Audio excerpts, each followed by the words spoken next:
On a tous croisé ce gars-là. Ce joueur qui, peu importe le duel 1 contre 1, sort toujours vainqueur. Tu peux lui lancer le ballon dans la pire situation, face à un défenseur agressif, dos au but, et il s'en sort quand même. Ou du moins, il gagne une faute intelligente dans une bonne position. C'est une compétence que tu dois maîtriser, car chaque coach, chaque scout et même tes coéquipiers adorent ce joueur qui domine les duels. Ils lui font confiance, ce qui signifiait plus de ballons pour lui. Prépare-toi, parce que si tu es celui qui panique face à un adversaire direct, si tu perds le ballon facilement ou si tu frises quand un défenseur s'approche, cette vidéo pourrait être la plus importante que tu regardes cette année. Laisse-moi te poser une question. Combien de fois as-tu été en duel 1 contre 1, senti ce défenseur te coller et paniquer, tu rates ton dribble, perds l'équilibre ou passes en arrière sans réfléchir? Je comprends, on est tous passés par là. Mais voilà ce que la plupart des gens ne comprennent pas sur les duels. Ce n'est pas seulement une question de technique. Il y a un élément psychologique si profond que la plupart des joueurs ne le remarquent même pas. Pense-y. Pourquoi certains joueurs paraissent si calmes en duel? Pourquoi quelqu'un comme Moussa Dembélé fait passer les défenseurs expérimentés pour des amateurs quand ils essayent de le tacler? C'est parce qu'ils ont maîtrisé quelque chose que la plupart des joueurs ignorent toute leur carrière. Ils ont appris à ralentir le temps. Avant que tu penses que je divague, laisse-moi t'expliquer ce que je veux dire vraiment, parce que c'est soutenu par la science. Une étude sur des footballeurs d'élite a révélé quelque chose de fascinant. Numéro 1, quand ces joueurs étaient placés en situation de duel sous pression, leur activité cérébrale était complètement différente de celle des amateurs. Tandis que les amateurs montraient des pics massifs d'activité cérébrale, surpensant, paniquant, essayant de traiter trop d'informations, les cerveaux des élites paraissaient presque calmes. Je parle de joueurs comme Neymar et Messi. Leur cortex préfrontal, la partie responsable de la pensée consciente, était à peine actif. Au lieu de ça, leur cortex moteur, responsable des mouvements automatiques, faisait tout le travail. Ils ne pensaient pas à leur sortie de duel, ils la ressentaient. C'est ce que j'appelle l'état d'esprit des duels. Et c'est quelque chose que tu peux développer, mais pas comme on te l'enseigne habituellement. La plupart des coachs te diront les bases, garde la tête haute, anticipe le mouvement, utilise ton corps pour feinter. Et oui, ça compte, mais c'est superficiel. Le vrai secret est plus profond. C'est entraîner ton système nerveux à rester calme quand le chaos éclate autour de toi. C'est développer une connexion si profonde avec le ballon que tu n'as pas besoin de le regarder pour savoir où il est. C'est comprendre l'espace et la pression, non seulement avec tes yeux, mais avec tout ton corps. Comment l'a-t-il développé? En jouant des centaines d'heures de foot enfant dans des espaces minuscules, en apprenant à sentir le jeu. On est si obsédé par les drills structurés qu'on oublie que le foot est un jeu de sensations. En duel serré, tu n'as pas le temps de penser. Ton corps doit savoir quoi faire automatiquement. Si tu suis mes vidéos depuis longtemps, tu as entendu ça souvent. Ton corps a une capacité incroyable à sentir l'espace et la pression, mais seulement si tu le laisses faire. La plupart des joueurs bloquent ça en surpensant. Ils voient un défenseur approcher et leur cerveau calcule. Feinte, tour, protection. Les meilleurs joueurs contournent ce processus de pensée. Ils sentent où est la pression et où est l'espace et ils bougent en conséquence. C'est comme un 6e sens pour le danger et l'opportunité. Mais comment développer ce sens? Comment entraîner quelque chose qui semble si naturel, si automatique? Ça commence par comprendre ce qu'est vraiment la pression en duel. La plupart des joueurs voient la pression comme quelque chose de mauvais, à éviter. Mais la pression est juste de l'information, c'est des données. C'est ton environnement qui te dit où tu peux aller et où tu ne peux pas aller. Ton corps peut sentir la pression bien avant que tes yeux la voient, via le son, la vision périphérique, les changements subtils d'air autour de toi. Mais tu dois t'entraîner à écouter ces signaux. Une fois que tu vois la pression comme ça, ton jeu change entièrement. Mais pour être plus conscient de ces indices, tu dois aussi savoir exactement où est ton corps dans l'espace, comment il bouge et comment ajuster instantanément sans surpenser. C'est pourquoi on doit entraîner la proprioception. La proprioception est le GPS interne de ton corps. C'est ce qui te permet de contrôler tes membres sans les regarder. C'est ce qui permet à un attaquant de dribbler en duel sans paniquer, ou un milieu de feinter un défenseur qui le colle. Et le plus effrayant, c'est que la plupart des joueurs n'entraînent pas ça du tout. Ils ne ciblent pas ce système qui rend tous les drills utiles en match réel. Car si tu perds le contrôle de ton corps sous pression, toutes tes compétences techniques deviennent inutiles. Laisse-moi t'expliquer ce que la science sait déjà. Il y a 4 types de proprioception. 1. Le sens de la position, où chaque partie de ton corps est dans l'espace. 2. Le sens du mouvement, à quelle vitesse et dans quelle direction tes parties corporelles bougent. 3. Le sens de la force, combien de tension tes muscles produisent. 4. Le sens de la lourdeur, ta capacité à juger le poids d'un objet, comme le ballon, quand tu interagis avec lui. Ce ne sont pas des compétences conscientes, elles se passent sous ton awareness, mais elles peuvent être entraînées. Numéro 2.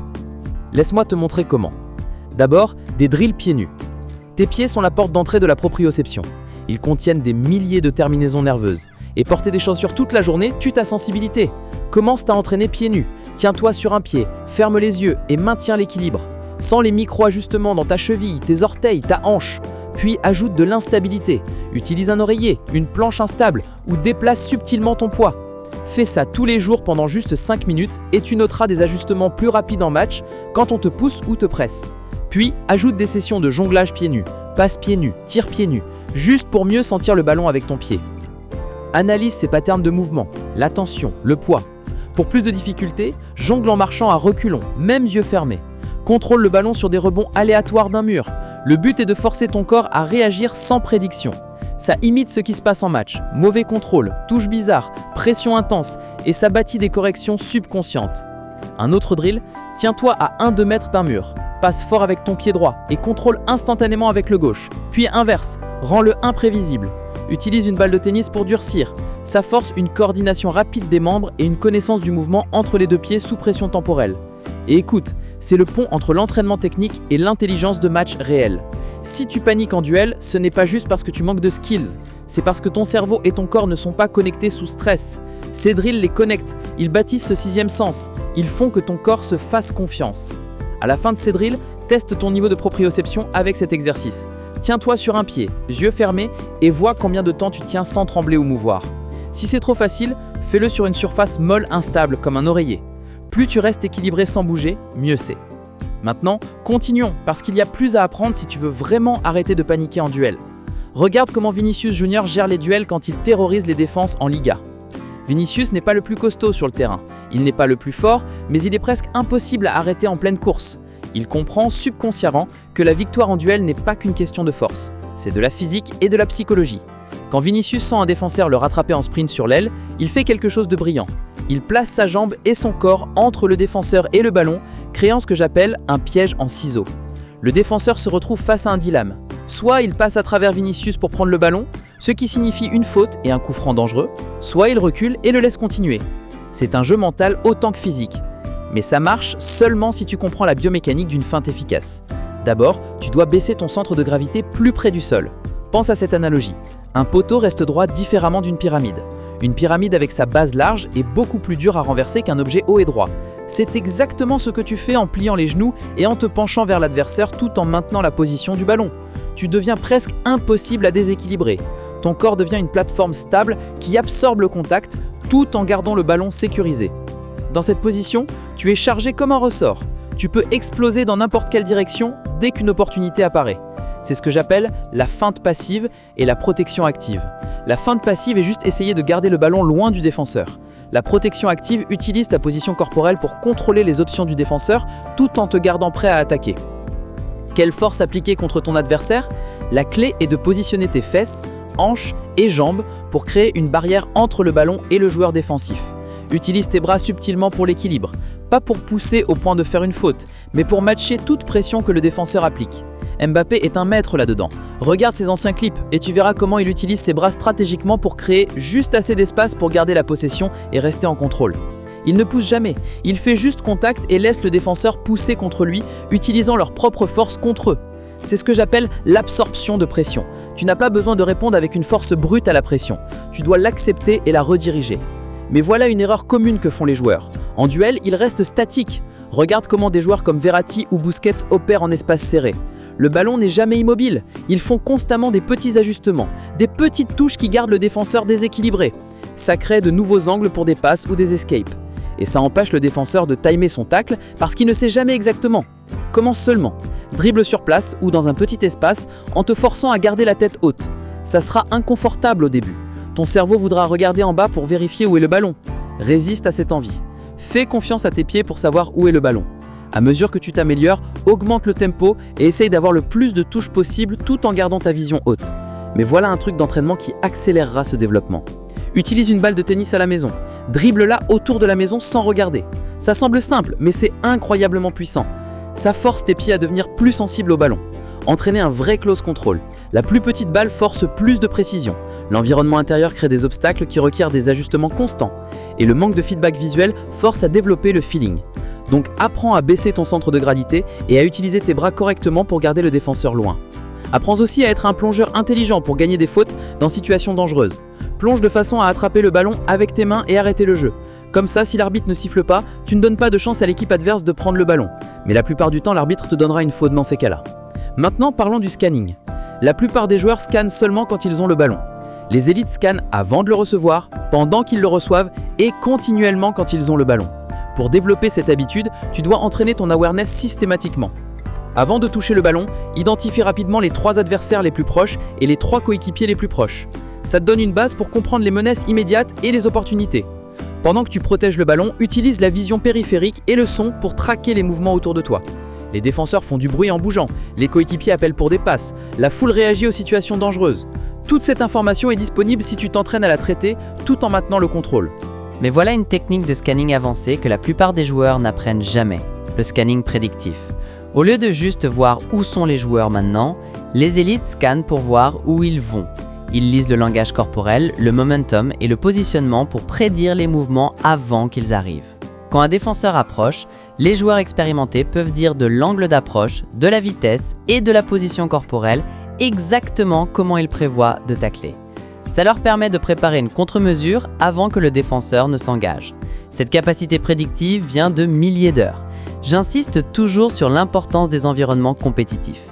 Parties de rue, matchs en petit comité, sessions 1 contre 1. Ce sont des opportunités pour développer ta capacité à lire et prédire le comportement des défenseurs. Maintenant, je veux que tu comprennes quelque chose de très important, que la plupart des joueurs ratent complètement. On t'a probablement dit toute ta vie que perdre un duel est la pire chose à faire. Peut-être qu'un coach t'a crié dessus après un dribble raté. Peut-être un coéquipier t'a lancé un regard noir. Et maintenant, à chaque fois que tu es en duel sous pression, ta première pensée est « ne perds pas ». Pas « puis-je faire la différence ?» Pas « puis-je percer la défense ?» Juste « ne foire pas ». Cet état d'esprit détruit ton jeu. Regarde ce graphique. Il montre le nombre moyen de fois qu'un joueur perd un duel par match sur l'axe X et combien de fois il rate son contrôle sur Y. Tu remarqueras des noms que tu n'attendais pas voir si maladroits. Neymar, Messi, Mbappé, Salah, Mahrez. Ce sont des joueurs de classe mondiale, candidats au Ballon d'Or, des icônes, mais ils perdent tous beaucoup de duels. Neymar surtout est en haut des 2 axes, il se fait déposséder et a des touches ratées fréquemment. Mais est-ce que quelqu'un questionne son impact? Parce que ce qui compte vraiment, c'est ce qu'il fait dans les moments où il ne perd pas. Tu vois, perdre un duel n'est pas le problème. Jouer avec peur l'est. Si tu es trop inquiet de faire une erreur, tu ne prendras jamais les risques qui changent vraiment le résultat d'un match. Assist, percé, dribble solo, tir en angle serré. Rien de ça n'arrive si tu es en mode peur. La plupart d'entre vous essayent d'éviter les critiques au lieu d'essayer d'avoir un impact. Vous prenez la passe facile, vous ralentissez le jeu, vous essayez d'avoir l'air propre. Et c'est exactement pourquoi les coachs arrêtent de vous faire confiance dans les moments à haute pression. Allons plus loin. Regarde cette performance de Lamine Yamal dans le match Inter contre Barcelone. Il a perdu le ballon plusieurs fois. Je parle de 7, peut-être 8 fois avant la mi-temps. Mais ce qui l'a rendu spécial, c'est que pas une fois ça n'a affecté son langage corporel. Pas une fois il n'a paru afraid d'essayer à nouveau. En fait, il est devenu plus dangereux. Et il y a plus. La plupart des fois qu'il a perdu le ballon étaient en zone neutre ou dans le dernier tiers. Ce n'est pas une coïncidence. C'est de l'intelligence, c'est de la stratégie. Si tu vas perdre le ballon, fais-le où ton équipe a les meilleures chances de récupérer vite ou où ton risque peut créer une récompense. C'est comme ça que pensent les joueurs de haut niveau. Ils n'ont pas peur d'essayer un petit pont, un talon ou un cutback en surface parce qu'ils ont appris quelque chose qui change tout. Les erreurs font partie du processus, pas la fin. Donc maintenant, je veux que tu te poses cette question. Joues-tu pour éviter de perdre des duels ou joues-tu pour faire quelque chose arriver? Passes-tu en arrière pour avoir l'air propre ou scannes-tu pour des options verticales et te fais-tu confiance?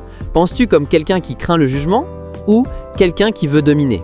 Parce que si tu changes ton état d'esprit, même un peu de « ne foire pas » à « fais un impact », toute ta carrière changera avec. Tu commenceras à débloquer un nouveau niveau de confiance. Donc à partir de maintenant, je veux que tu sois fier de prendre des risques. Apprends à prendre des risques calculés. Oui, perds des duels parfois, mais fais-le pour les bonnes raisons, parce que tu essayes de créer quelque chose. Et n'oublie jamais, même les plus grands joueurs, si tu es encore là maintenant, prends une seconde pour réaliser ce que cela veut vraiment dire. 99% des joueurs ont cliqué ailleurs il y a des minutes. Ils ont eu ce qu'ils voulaient ou pensaient l'avoir et sont partis. Mais toi, tu es resté. Tu as écouté. Tu as réfléchi. Cela me dit déjà que tu n'es pas comme les autres. Donc si tu es sérieux, assure-toi de rejoindre la communauté Discord gratuite, active le protocole et passe à l'action.